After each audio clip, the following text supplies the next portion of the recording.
when I agreed to do a talk, we didn't quite know what it was going to be about because there have been so many of these webinars done on so many of our great projects. And I wanted to be able to talk about something that people hadn't covered before.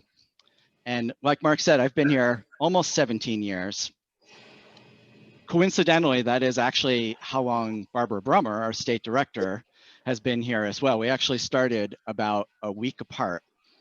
And when I was putting together this presentation, I realized that New Jersey only officially became a chapter in 1988, so 32 years ago, which means that Barbara and I have actually been here for more than half of the chapter's history, which is kind of amazing to me. So I thought it would be kind of fun to talk about some of the challenges, changes, and successes that we've had over the past 17 years. And we've had a lot of those. We've had a lot of challenges, we've had a lot of changes, and a lot of successes. And what I realized was that we've had so many of them that if I was even to like go through a third of them over this, I would end up sounding like that voice that's at the end of like pharmaceutical commercials or at the end of car commercials, the one that just talks really fast at the very, very, very end. And so I decided that I wanted to focus in on just one aspect of our conservation work. So if we go back to January of 2004, which, 17 years ago, Barbara and I arrived that day by sleigh at our first day in the office. Nice horse. Thank you. Nice horse. And so at that point in time, here in New Jersey, we really did two things, and we did them really well. We protected land and we managed lands. And so today I thought it would be interesting to talk about protecting lands, but maybe not quite focusing on the stories that you've heard before. So I thought I'd start with one of my favorite places that doesn't quite get the same level of attention as some of the other places you've heard about before that we protect. And that is the Lummis Preserve. It's totally possible that very few, if any of you, have actually been there. And it's even possible that you've never even heard of this place. But it's an amazing place. It's way in the southern part of the state in Cumberland County. And it's a fantastically lovely preserve. It does have a pond. I bet you'll be surprised to learn that the name of this pond is Lummis Ponds. Just it's a coincidence, a strange coincidence. And it has this wonderful mix of dry woods and impressively wet, swampy forests.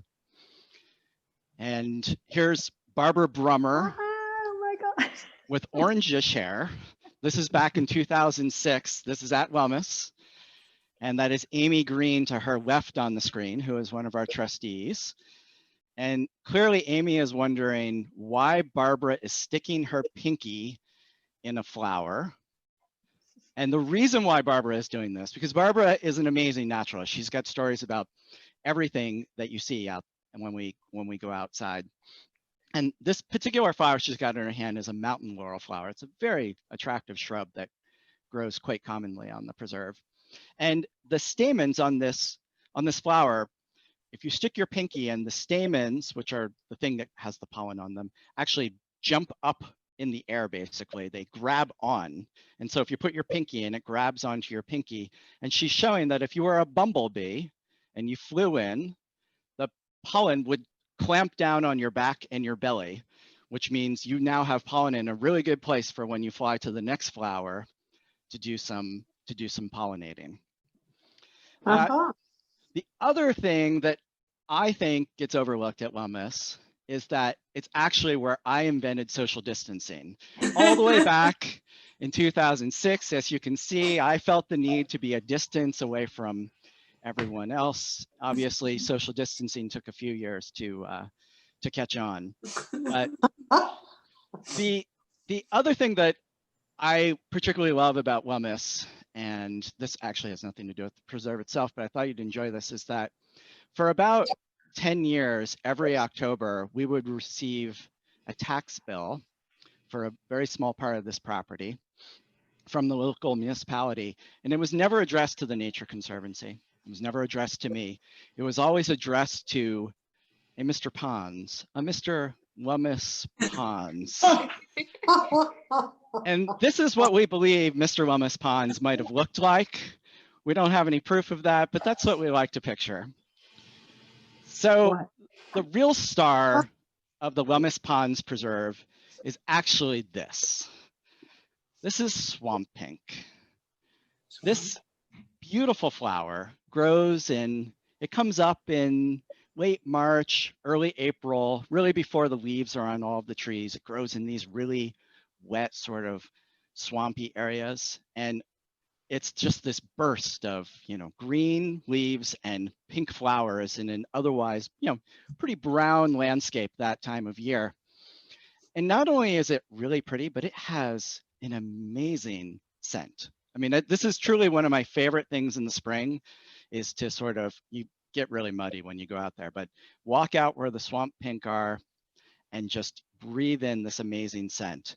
And it's such an amazing scent that actually back in, I think this is 2002, a perfume company, and we're still not allowed to say what the name of the perfume company is, but they actually paid the Nature Conservancy to come for about 2 or 3 days, and they put these strange glass tubes on top of the flowers, and they collected and concentrated the scent of swamp pink as a potential scent that they could add to their perfumes. So if any of you are smelling particularly nice right now, wherever you are, it could be that there's a hint of swamp pink in it. We don't know. We don't know actually what ended up happening to that out in the world, but that's a pretty cool thing. So swamp pink, not only is it pretty, but it's also pretty darn rare. It's actually federally threatened. There are some populations that range from New Jersey on the north end all the way down to Georgia, but the vast majority of them are really in New Jersey and Delaware. And so it's incredibly important to be able to protect this particular plant.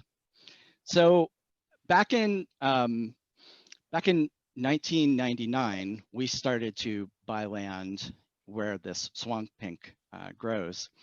And what was happening at that time was that biologists from the state and TNC and federal had been going around and trying to find all of these populations. And they found this particular one at Lummis, and they created what were called natural heritage sites.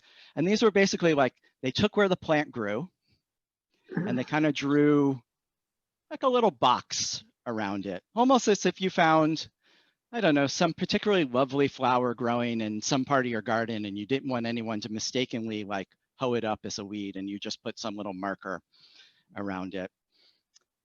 And TNC took those maps and we started to buy the land where those plants were. And we were actually very successful doing that.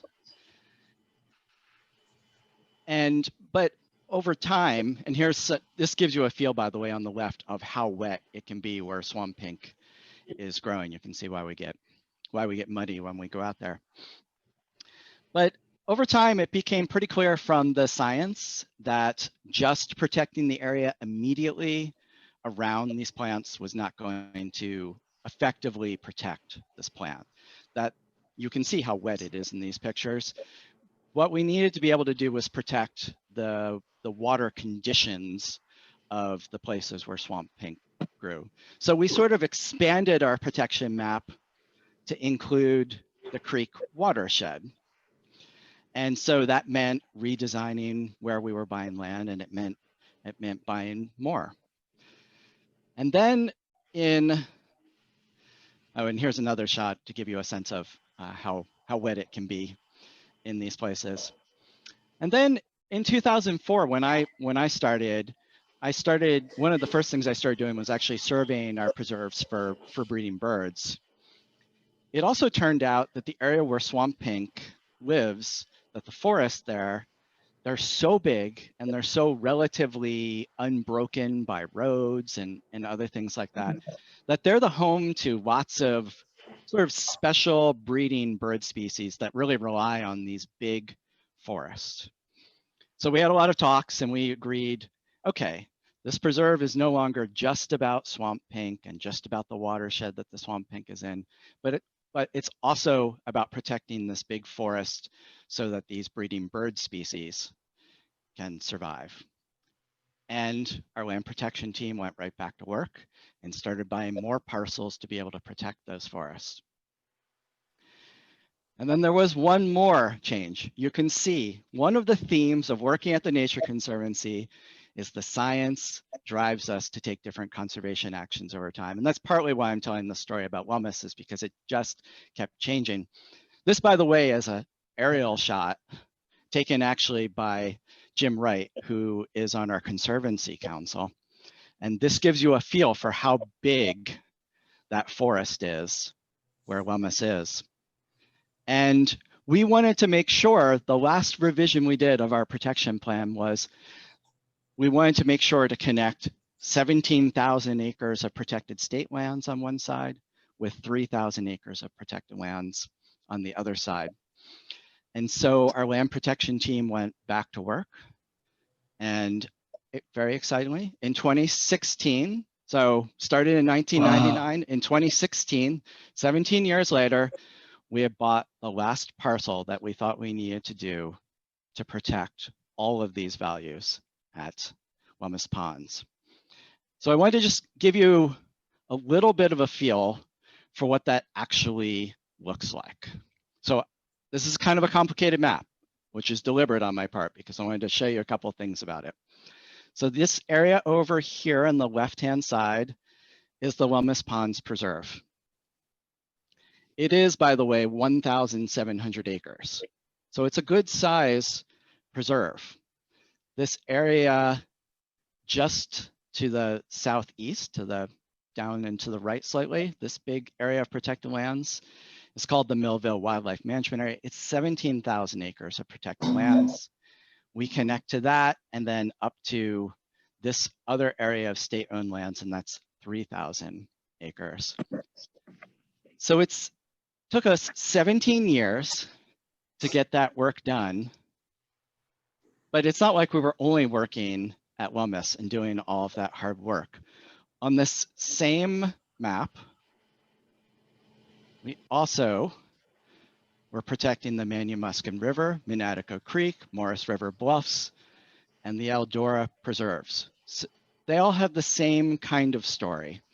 It's just keeping at it, buying different parcels, adding them in, using the best available scientists or science, and going from there.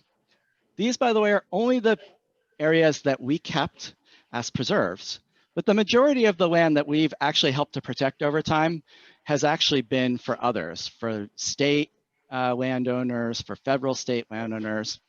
So just want to give you a sense of all of these yellow ones are additional places all on this map that our land protection team helped to protect. And it's just that, like, keeping at it things. So this is amazing to me how this comes together over time. I just want to take a second here. I know Mike Shanahan is on the call. He's member of our land protection team, and just have us all give them a hand because they're doing the hard work that makes these kinds of things happen. And it's just amazing. So thank you, Mike.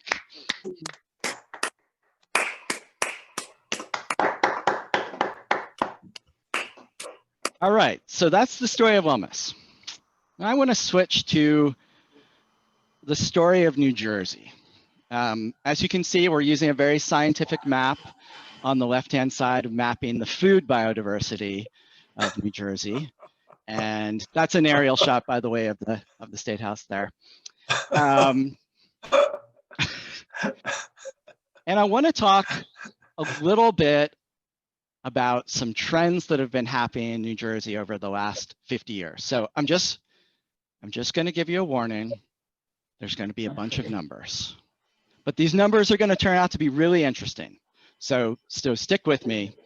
We'll have some fun with this. So first, I want to take you back to 1965. Everyone remembering it in their heads now? Okay, good. All right, so in 1965, there were about 7.3 million people living in New Jersey, okay? And those 7.3 million people were living on about 900,000 acres of land.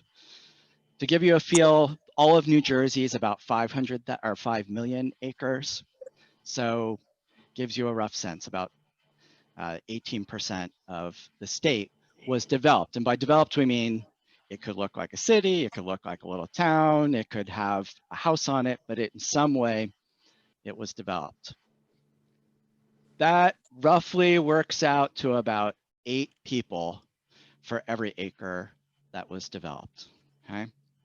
And the one other number I want to show you is that the amount of protected lands in New Jersey was about 7%, okay? So try to keep some of these numbers in your head. We're going to jump ahead here. We're going to go to 1995. We're going to go 30 years ahead. So first, we'll just like pause here for a second. Think about how many more people you think might have been in New Jersey by 1995. Think about whether you think we ended up more densely populated, like there were more people per developed acre. Per acre, yeah. Yeah, and how much protected lands there was. So I'll give you the answers here. So we moved up to about 8 million people. We also developed about 50% more land during that time period than we had done in our history up until that point. So 27% of the state is now developed in 1995. The number of people per developed acre dropped. And I imagine all of you who were here during that time period probably have a good sense of why. People moved out of cities, people moved out of some of the smaller towns, lots of new suburbs, lots of new subdivisions. The land size that those houses were built on was bigger than it had been historically. So lots more land got developed than you would think based on an increase of only 700,000 people in the state.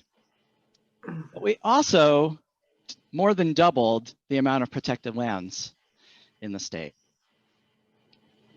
So 1995, I was quite deliberate about picking this year because just a couple of years later, a big change happens in the state in terms of protected land. And that is the passage of the Garden State Preservation Trust. It's a state law with funding to do open space. The Nature Conservancy actually helped to write the legislation at that point, and it really changed the trajectory of what protected land looks like in New Jersey. So let's jump ahead to everyone's favorite year, 2020. Again, stop and think about how many more people are here. So in the 30 years from 1965 to 1995, we went up by 700,000. We went from 18% developed to 27% developed, and we went from 7% protected to 16%. So just kind of make some guesses in your mind as to what you think happens. So first, let's start with population. So we jumped. We went up to 9.2 million people. So definitely a faster rate of increase of population. The amount of developed land continued to grow. It's now at 34%, so a little more than a third of the state.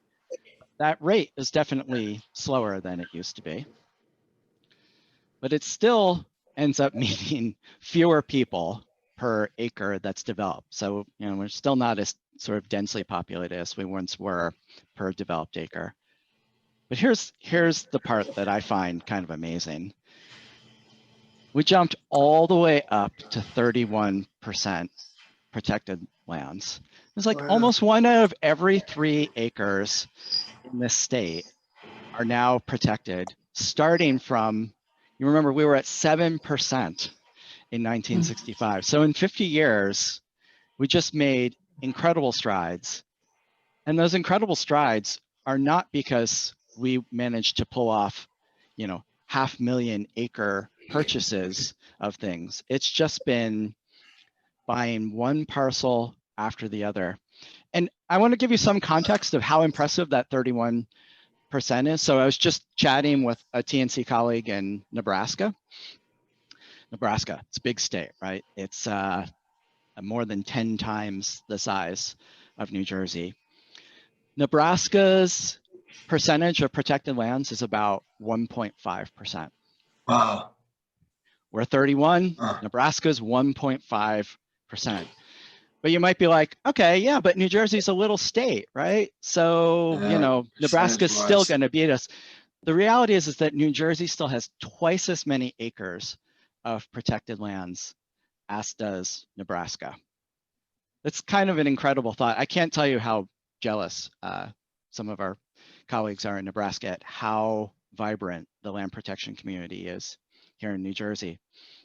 But that's actually not the entire story, because not only is there 31% protected lands, but the other change that's happened over the last 30 or 40 years is that lots of new laws and regulations have come into effect. Clean Water Act, Clean Air Act, wetlands protections of various kinds.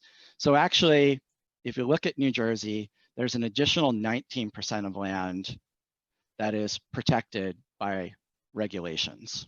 So roughly about 50% of the state is actually protected. And that's kind of an incredible number.